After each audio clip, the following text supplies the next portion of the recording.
안녕하세요. 클릭K 플러스입니다. 지난해 5월 5살 어린이가 응급실에 자리가 없어 뺑뺑이를 돌다가 결국 사망하는 일이 있었죠. 진료를 보기 위해 새벽부터 찾아가 번호표를 받는 이른바 소아과 오픈런도 곳곳에서 벌어지고 있는데요. 병원 오픈 시간에 맞춰서 아픈 아이를 데리고 가면 줄이 길게 서 있어요. 그러면 2~3시간은 기본으로 기다려야 합니다. 이런 가운데 정부가 모든 국민이 안심하고 치료받을 수 있는 의료 환경을 만들기 위한 의료개혁 방안을 내놓았습니다. 정부가 밝힌 대대적인 의료개혁, 무슨 내용인지 자세히 알아보도록 하겠습니다. 응급 환자가 치료할 병원을 찾아 헤매는 응급실 뺑뺑이, 한 번쯤 들어보셨을 텐데요. 전문의 부재나 병상 부족 등의 이유로 재이송된 환자는 2022년에서 2023년 사이에만 9,414건이 발생했고요. 이런 상황이 빈번하게 발생할 걸로 예상되는 응급의료 취약지는 전국 시군구 226곳 중 98곳에 달합니다. 이렇다 보니 환자가 수도권의 대형 병원으로 몰리는 악순환이 계속되고 있는데요. 촌에를 의사분들은 안 오시려고 하잖아요. 4억 연봉에 아파트까지 제공을 해준다고 해도 지금 구하지 못하잖아요. 얼마나 기다렸어요 지금? 저는 9시 반에 왔으니까요. 거의 한 40분. 예. 뭐 늘상 그래요. 치료가 제대로 되려나 아니면은 지연되려나 항상 마음을 졸이고는 있습니다.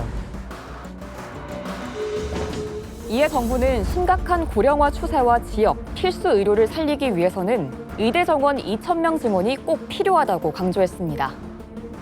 의대 정원 2,000명 증원은 국민의 생명과 안전을 지키는 헌법적 책무를 이행하고 급격한 고령화에 대응하기 위한 최소한의 증원 규모임을 다시 한번 말씀드립니다. 사실 정부의 의료 인력 증원 노력은 오래전부터 있었습니다. 2012년 이명박 정부 당시 정부와 의료계 TF가 증원을 논의했지만 무산됐고요. 4년 전 문재인 정부도 10년간 4,000명 증원을 발표했다가 의료진 파업에 코로나 상황까지 악화되면서 사실상 철회했습니다. 이번에도 의대 증원에 반대하는 전공의들의 집단 행동이 한 달 넘게 이어지고 있는데요. 의대 교수들도 사직서를 제출하며 동참하고 있습니다. 의료 공백으로 인한 피해는 고스란히 국민들의 몫으로 돌아가고 있는데요.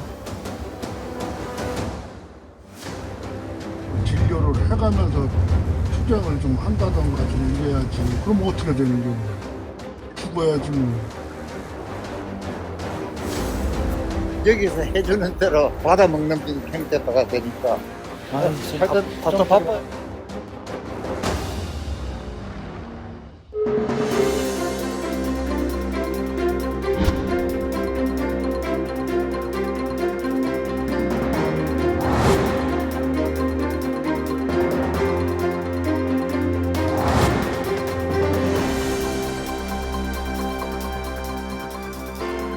다른 병원 같으면 안 된다고 연락 올 거라고 우리도 그냥 노심초사하고 있었는데 다행히 어제 입원하시고 오늘 수술을 잘 해가지고 저희도 좋죠. 엄마도.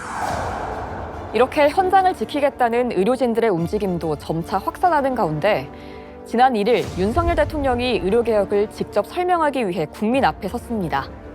의대 정원 확대의 필요성을 거듭 설명하고 개혁을 차질 없이 추진하겠다는 의지를 밝혔습니다. 그러면서 의료계가 합리적인 방안을 제시한다면 의사 증원 규모를 포함해 모든 대안을 논의할 수 있다고 조정 가능성도 열어뒀습니다. 정부의 정책은 늘 열려있는 법입니다. 더 좋은 의견과 합리적 근거가 제시된다면 정부 정책은 더 나은 방향으로 바뀔 수 있는 것입니다. 전공의들의 집단 사직으로 시작된 의사 집단 행동이 근 한 달 넘게 이어지고 있는데요. 하루빨리 필수 의료, 지역 의료가 강화되어 전국 어디서든 모든 국민이 안심하고 치료받을 수 있는 의료 환경이 만들어지길 바랍니다.